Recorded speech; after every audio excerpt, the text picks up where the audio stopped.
आप देख रहे हैं प्राइम टाइम एट 9। मैं हूं आपके साथ दिव्यांश शर्मा। सबसे पहले बात उज्जैन महाकाल मंदिर में हम करने जा रहे हैं प्रसाद विवाद की। दरअसल महाकालेश्वर मंदिर के लड्डू प्रसाद को लेकर बवाल मचा हुआ है। कांग्रेस ने बाकायदा एक वीडियो जारी किया। बीजेपी नेता पर प्रसाद के लिए पीसी जाने वाली दाल को झूठा करने का बड़ा और गंभीर आरोप लगा दिया। बीजेपी नेता ने इस पर सफाई देते हुए कांग्रेस को मंदिर पर राजनीति नहीं करने की नसीहत दे डाली।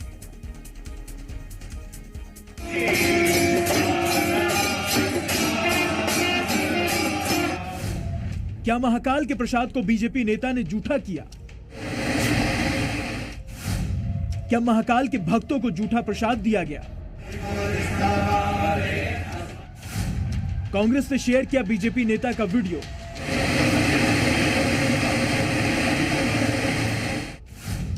प्रसाद को झूठा करने का लगाया गंभीर आरोप। महाकाल मंदिर में क्या महापाप हो गया? कांग्रेस ने आरोपों की झड़ी लगा दी। एक वीडियो जारी करते हुए कांग्रेस ने आरोप लगाए हैं कि बीजेपी के नेता ने प्रसाद को झूठा कर दिया। सबसे पहले पूरा वीडियो देखिए। बीजेपी के जिला महामंत्री संजय अग्रवाल बीजेपी की टीम के साथ महाकाल मंदिर की लड्डू प्रसाद यूनिट के निरीक्षण के लिए पहुंचे थे। वीडियो में दिख रहा है कि बीजेपी नेता संजय अग्रवाल वहां चना दाल पीसने का काम कर रहे कर्मचारियों से कुछ दाल हाथ में लेते हैं, उसे थोड़ी थोड़ी कर 2 बार चखते हैं और फिर बची हुई दाल को वापस प्रसाद में फेंक देते हैं। उनके साथ खड़ी महिला भी यही करती है। अब कांग्रेस ने बवाल काट दिया। आरोप लगाया कि बीजेपी नेता ने न सिर्फ प्रसाद झूठा किया बल्कि इसी प्रसाद का वितरण भी किया है। एक भारतीय जनता पार्टी के नेता बाबा महाकाल का जब प्रसाद बनता है उस प्रसाद को झूठा करते हैं और बचा हुआ प्रसाद वापस उसी भोग प्रसाद में डाल देते हैं। ये एक सनातन धर्म का घोर अपमान है। बाबा महाकाल में हजारों करोड़ों लोगों की आस्था है। उस आस्था को ठेस पहुंचाने का काम भारतीय जनता पार्टी और उसके नेता ने आज किया है। सोशल मीडिया पर वीडियो वायरल होने के बाद बीजेपी बैकफुट पर है। बीजेपी नेता संजय अग्रवाल ने माफी मांगना ही ठीक समझा। दाल की क्वालिटी चेक करने की दृष्टि से मैंने दाल को मुंह में ली, लेकिन कोई झूठी दाल मैंने उसमें वापस डाली नहीं है। मैं कांग्रेस के नेताओं से करबद्ध निवेदन करता हूं कि वो मंदिर को राजनीति से दूर रखे। अगर उसके बाद भी कोई मेरे से गलती हुई है तो मैं क्षमा प्रार्थी हूं। जो है बाबा महाकाल का अनंत भक्त होने के नाते मैं क्षमा मांगता हूं। महाकाल मंदिर की लड्डू प्रसादी दे विदेश में शुद्धता के लिए पसंद की जाती है। चना दाल को पीसकर बेसन को यूनिट में ही बनाया जाता है। 2015 में FSSAI ने लड्डू प्रसादी की जांच कर गुणवत्ता के आधार पर 5 स्टार रेटिंग दी थी। हिंदू रीति में ये प्रथा चलती है कि प्रसाद को हाथ में लेने के बाद या चखने के बाद उसे झूठा माना जाता है, और दूसरा ये कि प्रसाद को लेने के बाद वापस भी नहीं किया जाता है। यह आस्था को चोट का मामला है।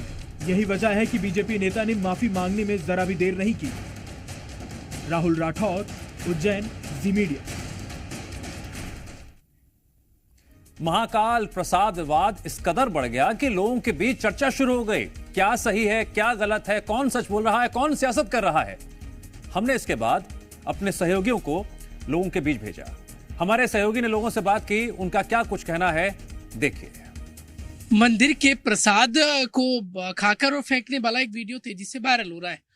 बहुत सारे आरोप प्रत्यारोप लग रहे हैं क्योंकि महाकाल आस्था और श्रद्धा का सवाल, इसलिए आम आदमी क्या कहते हैं वो हम जानेंगे। दुखदाई है जो हमारा आस्था का केंद्र महाकाल मंदिर है, जिस विषय पे आपने मुझे बताया, मतलब सभी न्यूज में चल ही रहा है कि ये प्रसाद को फेंक रहे हैं। ये वो लोग हैं जो भगवान को मानते नहीं होंगे। हिंदू ही नहीं है जो धर्म को नहीं मानते अपने।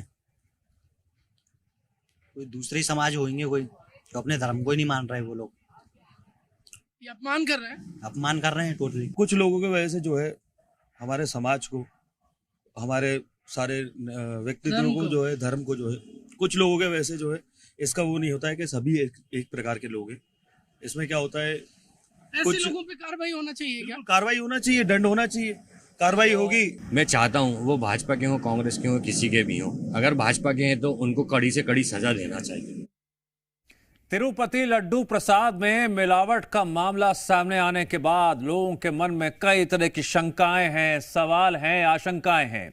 देश भर के मंदिरों में बांटे जा रहे प्रसाद की शुद्धता को लेकर उनके जहन में सवाल जो खड़े हो रहे हैं। अयोध्या की बात करें तो अयोध्या में रामलला के प्रसाद को लेकर किसी तरह का संदेह ना रहे, लिहाजा प्रसाद के सैंपल लेकर उन्हें जांच के लिए अब लैब भेजा गया है, जिस पर संतों और भक्तों ने खुशी जताई है।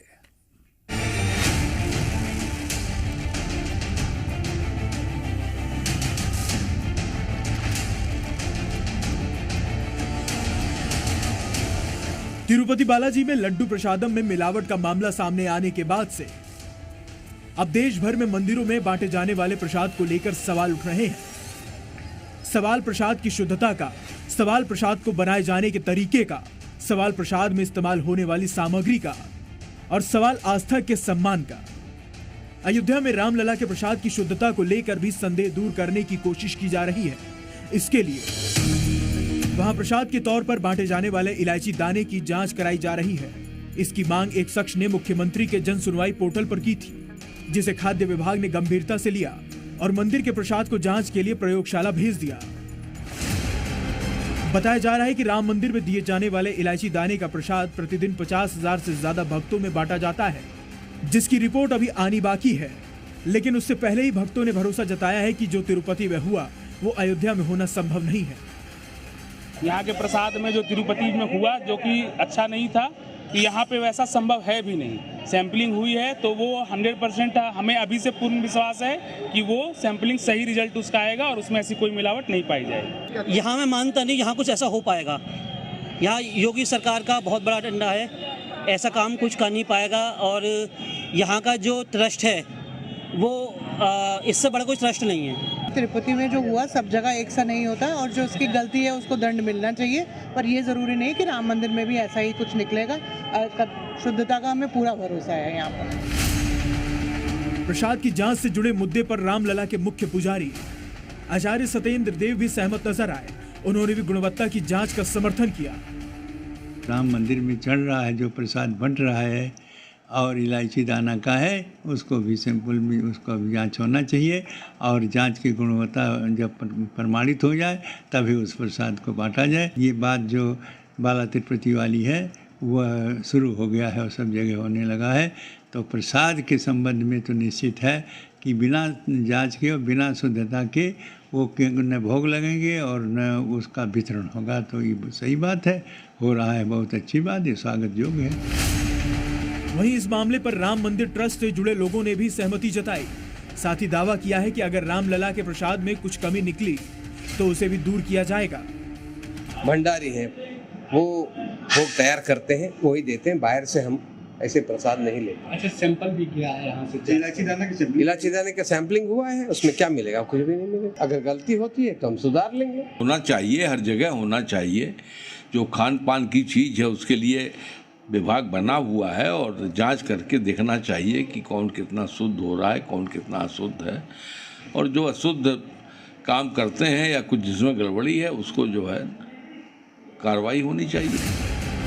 तिरुपति प्रसाद में मिलावट का मामला सामने आने के साथ ही इसे भक्तों की आस्था पर प्रहार माना जा रहा है, लोगों के विश्वास पर हमला बताया जा रहा है। और यही वजह है कि अयोध्या में रामलला के प्रसाद को लेकर भी कोई संदेह न रह जाए, इसीलिए वहां भी प्रसाद की गुणवत्ता की जांच की जा रही है। आस्था को लेकर यहाँ रामलला का दर्शन के लिए बड़ी संख्या में राम भक्त अयोध्या पहुँचते हैं और कहीं ना कहीं यहाँ से इलायची दाना का प्रसाद लिया जाता है। लेकिन अब इस इलायची दाने प्रसाद का भी जो है सैंपलिंग कराया गया है। एक व्यक्ति के द्वारा शिकायत किए जाने के बाद इस इलायची दाने का जो है सैंपलिंग लिया गया है, जिसके रिपोर्ट आने के बाद ट्रस्ट इस पर बताया जा रहा है कि अहम निर्णय भी ले सकता है। अयोध्या से सतराज, जी मीडिया के लिए। अगला महीना बड़ा पवित्र है, नवरात्रि है। अब ऐसे में अलग अलग राज्य सरकारें अपने जरूरत को देखते हुए फरमान भी सुना रही है। मध्य प्रदेश की मोहन सरकार ने भी शारदीय नवरात्रि पर मैहर में खास तौर पर एक निर्देश जारी किया है। यह नवरात्रि के दौरान कोई भी मांस मछली को दुकान खोलने पर प्रतिबंध लगाया गया है। यहां और क्या निर्देश दिए गए हैं, देखिए ये खास रिपोर्ट।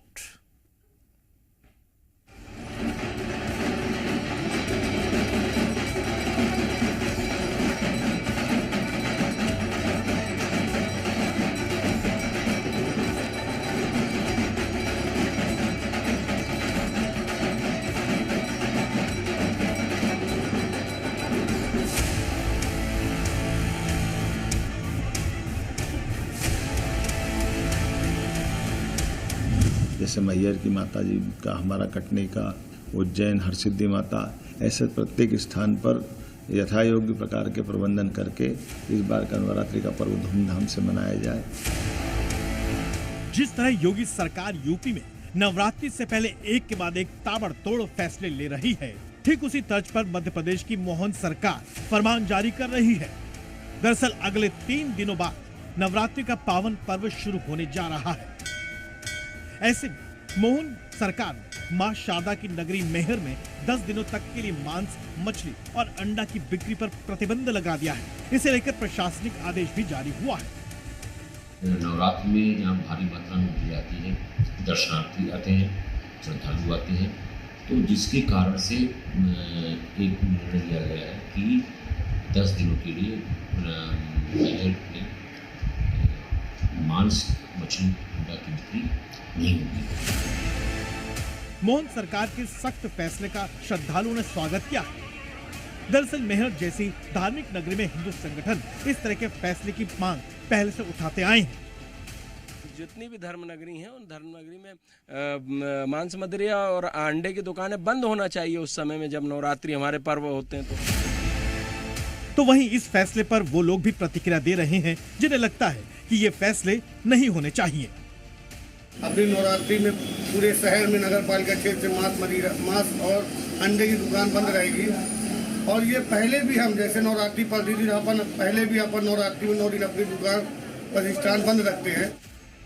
यही नहीं, नवरात्रि मेले के दौरान श्रद्धालुओं की सुविधा के लिए मां शारदा मंदिर के गर्भगृह के अंदर से वीआईपी दर्शन की व्यवस्था पर भी रोक लगा दी गई है। वैसे अकेले मध्य प्रदेश की मोहन सरकार ने ही नवरात्रि को लेकर सख्त आदेश जारी नहीं किए हैं। इससे पहले यूपी में योगी सरकार ने नवरात्रि से 9 अलग अलग ऑपरेशन चलाने के निर्देश दिए हैं ताकि यूपी में कानून व्यवस्था मजबूत हो। हालांकि एमपी की मोहन सरकार ने मध्य प्रदेश में सुनिश्चित करने को कहा है कि नवरात्रि, दशहरा जैसे पर्व पर सुरक्षा व्यवस्था मजबूत रहे, साथ ही मंदिर और देवालयों में यथा योग्य प्रबंधन हो। और उम्मीद कर रहे हैं कि मध्य प्रदेश अपने पुरानी प्राचीन पहचान के आधार पर न केवल आनंद से सारे आयोजन पूरे करेगा बल्कि शांति सद्भाव के साथ भी हम ये प्रशासन दक्षता से काम करेगा। नवरात्रि के शुभारंभ से पहले हर राज्य अपनी अपनी तरह से ऐसे ही दिशा निर्देश जारी कर रहा है। जाहिर है सामाजिक तत्वों पर नजर रखना बेहद जरूरी है। ब्यूरो रिपोर्ट, जी मीडिया। और अब बात यूपी में गांजे पर शुरू हुई सियासत की करेंगे, जिसमें विवादित बयान देने पर समाजवादी पार्टी के गाजीपुर से सांसद अफजाल अंसारी पर बकायदा अब केस दर्ज हो चुका है। अफजाल अंसारी ने गांजे के बहाने साधु संतों और भोले भाले भक्तों पर निशाना साधते हुए गंभीर आरोप लगा दिए थे कि कुंभ समेत हिंदुओं के सभी बड़े धार्मिक आयोजनों में इसका खुलेआम इस्तेमाल किया जाता है। इसे भगवान का प्रसाद कहा जाता है, लिहाजा इसे लीगल किया जाए।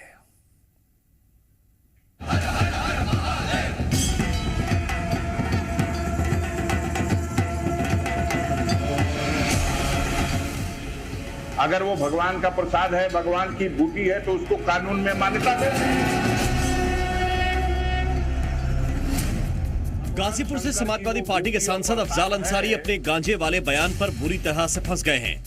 कुंभ में साधु संतों के गांजा पीने पर जो उन्होंने बयान दिया, उस पर उनके खिलाफ केस दर्ज कर दिया गया है। 3 दिन पहले अफजाल अंसारी ने अपने एक बयान में दावा किया था कि हिंदू धर्म के बड़े बड़े आयोजनों में करोड़ों लोग खुलेआम गांजा पीते हैं, जो कानून का अपमान है। लिहाजा अगर भांग को बेचने का लाइसेंस दिया जा सकता है तो गांजे का भी दिया जाए, क्योंकि इसे पीने वालों की तादाद इतनी ज्यादा है कि अगर कुंभ में गांजे से भरी मालगाड़ी भी पहुंचा दी जाए तो वो भी खत्म हो जाएगी। कि अगर भगवान शंकर की वो बूटी और प्रसाद है, लाखों करोड़, अभी कुंभ लगने जा रहा ना, एकाध मालगाड़ी भी अगर चली जाएगी गांजा की तो खत्म हो जाएगी। अफजाल अंसारी के इसी बयान पर गाजीपुर पुलिस ने एक्शन लिया, जिसमें गोरा बाजार चौकी इंचार्ज राजकुमार शुक्ला ने केस दर्ज कराया, जिसमें इस बात का आरोप लगाया गया कि माननीय सांसद के बयान के वायरल वीडियो पर साधु समाज ने नाराजगी जाहिर की है। यह अपराध की श्रेणी में है, जिस पर केस दर्ज कर विवेचना शुरू कर दी गई है। कुछ दिन पहले एक मीडिया बाइट बहुत वायरल हो रही थी, जिसमें एक समुदाय विशेष के प्रति उन्होंने कुछ टिप्पणी करी थी, जिससे काफ़ी उस समुदाय में आक्रोश पैदा था। भावनाएं कहीं न कहीं उनकी आहत होने की बात समझ में आई थी। इस पर समुचित धारा में अभी पंजीकृत किया गया है और विवेचनात्मक कार्रवाई हम कर रहे हैं। अफजाल अंसारी पर केस दर्ज होने पर संत समाज ने खुशी जताई है। साथ ही उन्हें गिरफ्तार किए जाने की मांग भी की। मैं प्रशासन से मांग करता हूं कि तत्काल ऐसे दुर्दांत समाजद्रोही, दुर्दांत समाज में जो द्वेष फैलाने वाले खिलाफ एफआईआर तो दर्ज हुआ, लेकिन तत्काल इसकी गिरफ्तारी होनी चाहिए। अफजाल अंसारी ने भी एक ऐसी टिप्पणी समाज की, उन्होंने कहा कि गांजा पीकर के साधु लोग इससे बाबा का प्रसाद मारते हैं। मेरे धर्म में कहीं भी नशा की कोई जगह नहीं है। कोई व्यक्ति नशा करता है तो उसको धर्म से नहीं जोड़ा जा सकता। साधु संतों का अपमान और गांजे को भगवान का प्रसाद बताने वाले अफजाल अंसारी के इस बयान को यूपी सरकार के मंत्रियों ने भी गलत बताते हुए कानूनी कार्रवाई को सही ठहराया। हमारी जीवनचर्या चलती है, हाउ टू बिहेव, हम एक दूसरे से कैसे व्यवहार करें, कि हमारी संत परंपरा के लोग बताने का काम करते हैं। संतों पर टिप्पणी करना अक्षम्य है। कोई भी व्यक्ति, चाहे सांसद हो, चाहे विधायक हो, या कोई आम व्यक्ति हो, चाहे बड़ा व्यक्ति हो, जो भी बयान गलत देगा, किसी भी ऐसे महान व्यक्ति के बारे में बात करेगा, गलत बात करेगा, तो उसको जो भी कानूनी कार्रवाई है वो सरकार करेगी। अफजाल अंसारी ने गांजे के बहाने कुंभ और हिंदू धर्म की आस्था पर हमला किया तो साधु संतों ने इसका कड़ा विरोध किया। मामला अब कानून की चौखट पर है, जहां अफजाल को यह बताना होगा कि गांजा वैध करने की उनकी मांग सियासत का हिस्सा थी या आस्था का अपमान। आदरणीय पूजनीय महाराज जी के जीरो टॉलरेंस की नीति है कि कोई भी अपराधी, चाहे किसी भी वर्ग और किसी भी समाज का हो, किसी भी धर्म के खिलाफ कोई भी असंवैधानिक टिप्पणी करने से बचे। ये उसका सीधा सीधा संकेत है, जिसके चलते आज इनके खिलाफ कार्रवाई हुई है। अमेठी से राहुल शुक्ला, अयोध्या से सत्य प्रकाश, गाजीपुर से आलोक त्रिपाठी और मुरादाबाद से आकाश शर्मा, ज़ी मीडिया। और अब बात करेंगे वक्फ बिल पर हो रही पॉलिटिक्स की। वक्फ संशोधन बिल को लेकर देश में घमासान छिड़ा हुआ है। मौलवी और मौलानाओं के साथ साथ ओवैसी जैसे बड़े नेता भी सीधे सीधे वक्फ बिल के खिलाफत में जुटे हुए हैं, लामबंद हो गए हैं। मुस्लिम समुदाय केंद्र सरकार पर प्रेशर पॉलिटिक्स का इस्तेमाल करके बिल पर माहौल बना रहा है। लेकिन आज हरियाणा से बीजेपी के चाणक्य अमित शाह ने वक्फ बिल पर ऐसा बयान दिया जिसने वक्फ की खिलाफत करने वालों के जोश को ठंडा करके रख दिया।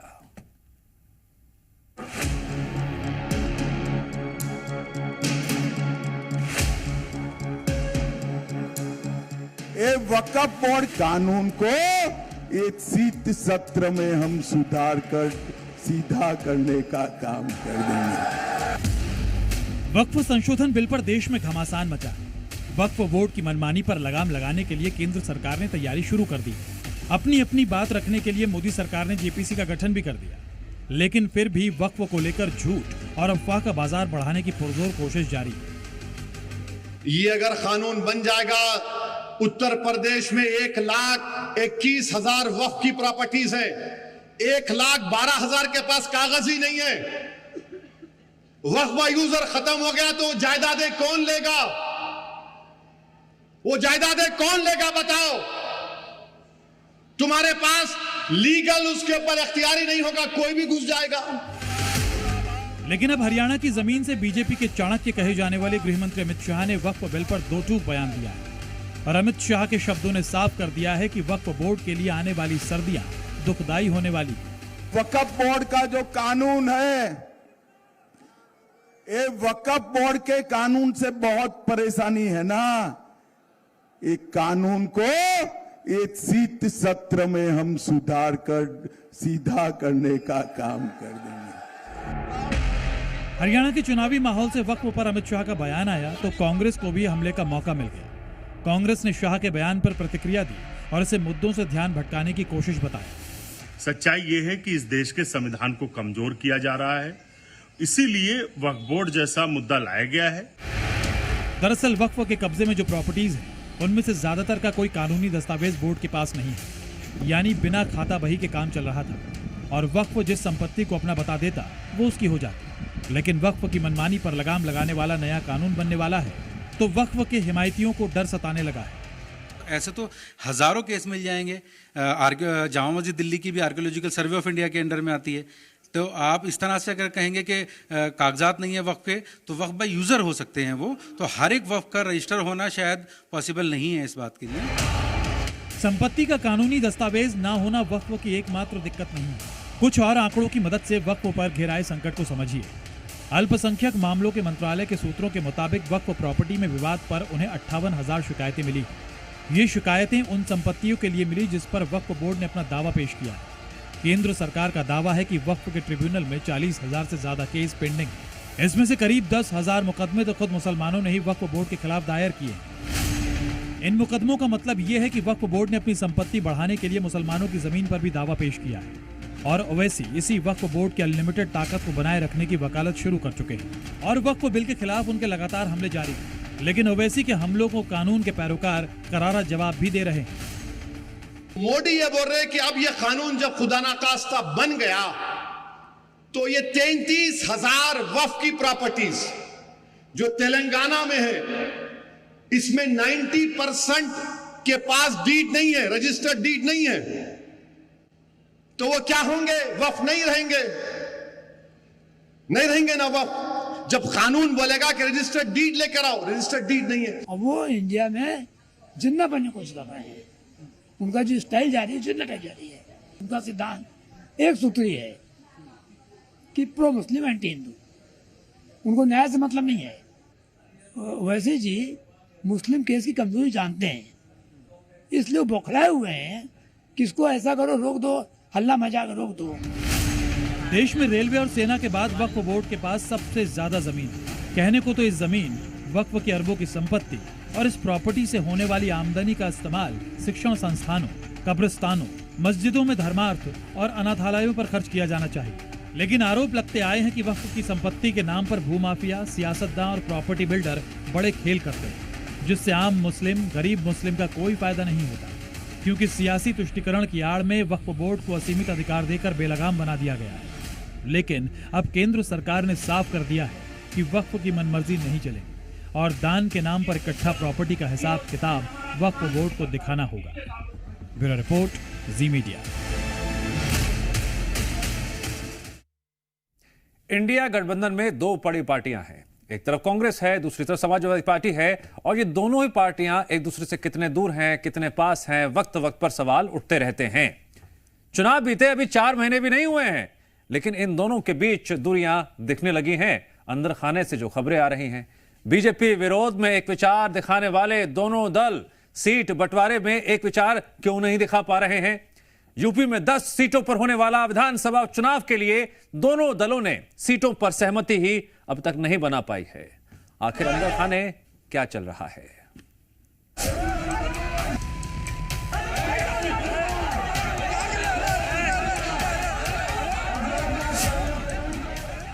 कांग्रेस और समाजवादी पार्टी एक साथ बीजेपी से कैसे लड़ पाएंगी, जबकि उसके नेता आपस में ही लड़ रहे हैं। यूपी के फूलपुर में जहां उपचुनाव होना है, वहां कांग्रेस के संविधान सम्मेलन में जमकर हंगामा हुआ। मंच के सामने कार्यकर्ता आपस में ही भिड़ गए। कार्यकर्ता एक दूसरे पर मुक्के बरसा रहे थे।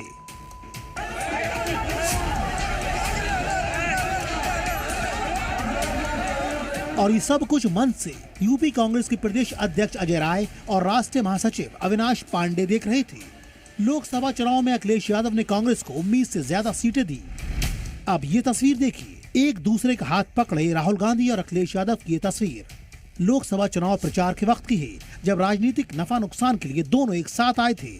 लेकिन अब उसी राजनीतिक नफा नुकसान के लिए दोनों एक दूसरे का हाथ छोड़ सकते हैं। विधानसभा उपचुनाव से पहले दोनों दलों के बीच गठबंधन टूट सकता है और इसकी वजह बनेगा चुनाव में सीटों का बंटवारा। कांग्रेस जितनी सीट मांग रही है, अखिलेश यादव उसे उतनी सीट देने को ही तैयार नहीं है। यूपी में 10 सीटों पर विधानसभा उपचुनाव होना है। कांग्रेस 50-50 सीट शेयरिंग फॉर्मूला चाहती है, यानी 5-5 सीटों पर दोनों दल लड़े। लेकिन अखिलेश यादव कांग्रेस को 2 से ज्यादा सीटें देने को तैयार ही नहीं है। कांग्रेस का जो मत प्रतिशत था वो था 2%, यानी एक विधानसभा के अंदर 5,500 से 6,000 वोट अंदाजन। तो यदि आपकी स्थिति ऐसी है तो आपको समझना चाहिए कि उत्तर प्रदेश में जो भी सफलता आपको मिली है वो समाजवादी पार्टी की वजह से मिली है।